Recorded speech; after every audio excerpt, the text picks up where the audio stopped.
Hey everybody, this is Alex Merced from alexmercedcoder.com, and this is sort of the last piece of the puzzle when it comes to doing Express with Express React views. Now, as far as deployment, I would refer to my videos on Heroku deployment. I have multiple videos on Heroku deployment that should walk you through sort of, and I think I also even have one in the original Express playlist that walks you through the stuff. There's really nothing unique that you have to do different for Express React views. So it's just a standard Express deployment. But what I want to do in this video is talk about session. Session, when you're doing a server rendered website like this. So essentially, every time we go to a different website page, every time we do anything, it's going to go send a request to our server, which generally then, again, all our routes generally refer you to a page. So we go to our index route, it sends you to that index.jsx. When we go to, other, it takes us to that other page. So generally, when you have a website that kind of works like this, the way you keep track of whether people have logged in or other kind of persistent data is you use session. And what a session does, it creates a token on your server for that person. So I access your server, I go to your website, it's going to create a token on the server that is unique to my computer during this session. So the minute I close my browser, that token is no longer valid. And that little token is going to keep track of information as far as am I already logged in or anything else I'd like to keep track of. And this is generally kind of how you handle what's called authorization. So basically there's two things: authentication. Authentication is when someone tries to log in. We want to make sure that they give you the right information. But once they're authenticated, we want to make sure that they're authorized to see the parts that they're authorized to see. So there has to be some sort of flag that's turned on.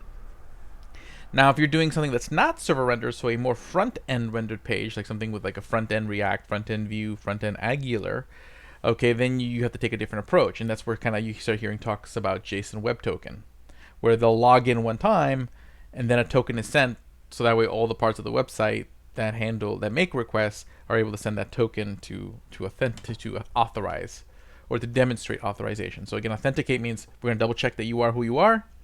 But once we double check who you are, we're going to flip a switch so that way going forward, you can go to the different parts of the website that you couldn't go to before because you are authorized.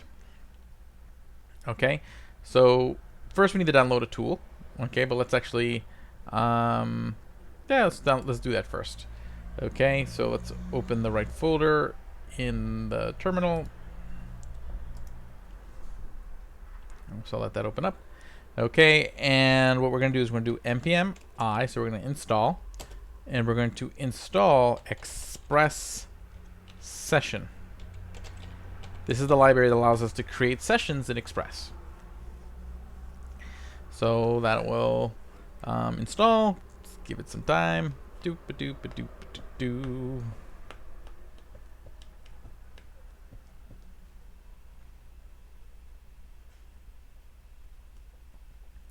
And this session is encoded. Okay, so it can only be read. So someone can't fake a token to fake they're logged in, because you're going to put what's called a secret key, and it can only be encoded with that secret key. Okay, let's go to our server.js. Up to the top, let's bring in session. So we're going to make a variable called session, const session, which equals require express session. Okay, and then we have to add that to our middleware. I'll add it after body parser, so I'm going to say app.use, and we're going to use session. Okay, and then here I have to pass in a object with certain configuration. So we have our secret. Let me actually just refer to one from a previous project. It's going to be right here. Okay, so I'll just copy the object as I have it there. Okay, C.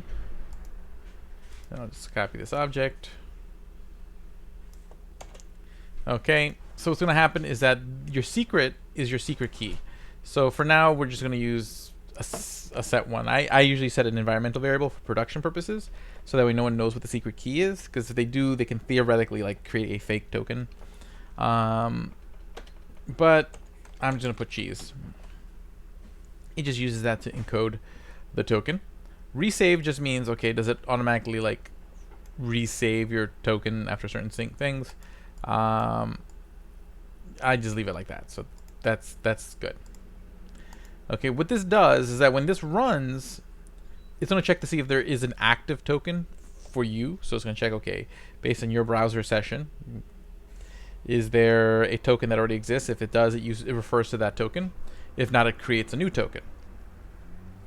And then when you close your browser and reopen it, or you open, I'm not sure if it's a new tab, just if you close the browser and reopen it, it then considers that or if the server restarts, it's going to consider that a new session. Okay, there won't be a match, so it'll create. So those are the kind of things that'll restart this, either closing the browser or restarting the server. Okay, so that creates a session, and going forward, now I have access to this object called rec, or would be technically in the request object, so would be request.session, and in there I can save any information I want to have always available to me when you're using my application. Okay, so what would happen is, let's go back to that login route we created before. So when you submit the form, we'll actually use a submit route. When you submit the form, we'll pretend that it's going to check for a certain name. Okay, so we're going to say if name, or so again we had the form, and the form submitted, so it'll be request.body.name. If that equals Alex, I could also check the password, but usually what you would do here is that you have all your usernames and passwords in a table in like your database.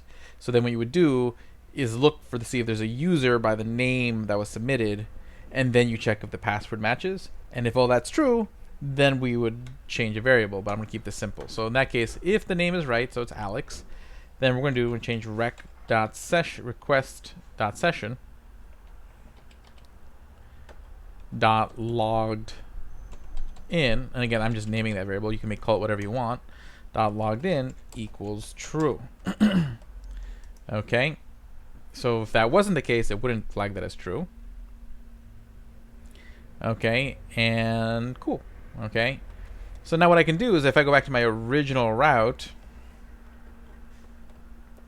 I can just put like a little thing that checks if you're logged in. So I can be like, if request.session logged in.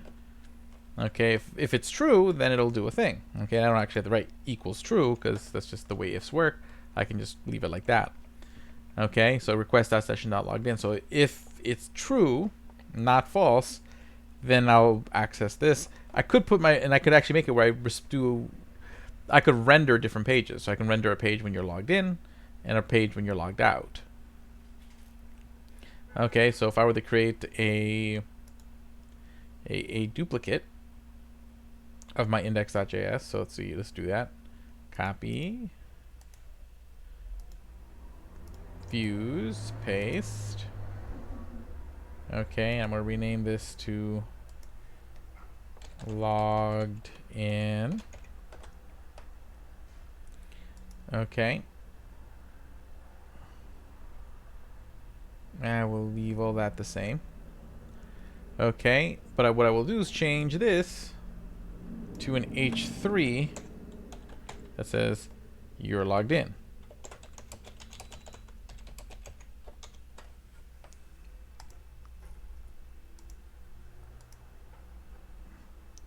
Okay, so now if I go back to my server.js, I'll go back to my root route, and if this is true, okay, instead you'll get response. So instead of sending you automatically to the index page, response.render, and I'm just going to send you over to to loggedin.jsx. And then I'll put this in an else. And this is what you refer to as a protected route. The idea is that you can only access the underlying page if you have the right token set up. Okay, if you don't have that logged in thing, it's going to send you back to this page that has the form on it. Okay, so then what you do is you can go back to all the routes you want to only have accessible when you're logged in, and create logic like this in those routes. So it sends you to, a hey, you're not logged in page if you're not logged in, and sends you to the right page if you are logged in. Okay, so let's actually test this out. Node server.js. Give it a moment. It's listening. Good. Let's head over to the thing. Localhost 3000. Oh, it's 3001. So that'll take us to the index page.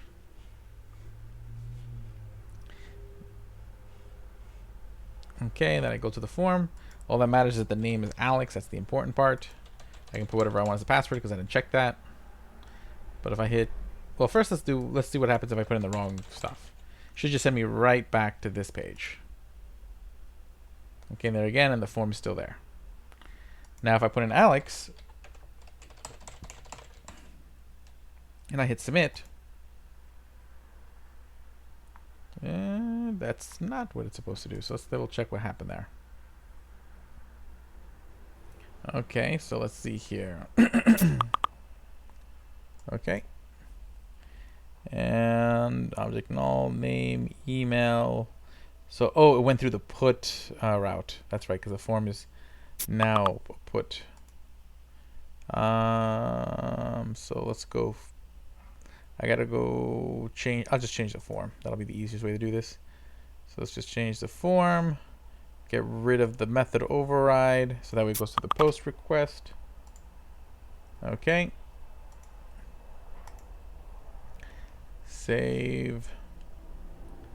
Okay. And let's refresh. Again, let's test that out if it goes. Now, where it should take me back to the main page. So there again with the form, but now let's try it with Alex. Now that I've changed which route the form should send me to. Okay. And see, now we get the you are logged in page. Because what happens is that when we hit that route, okay, so this time we're hitting the post route. See, it checks to see if the name that we passed in from the form is Alex, which was true.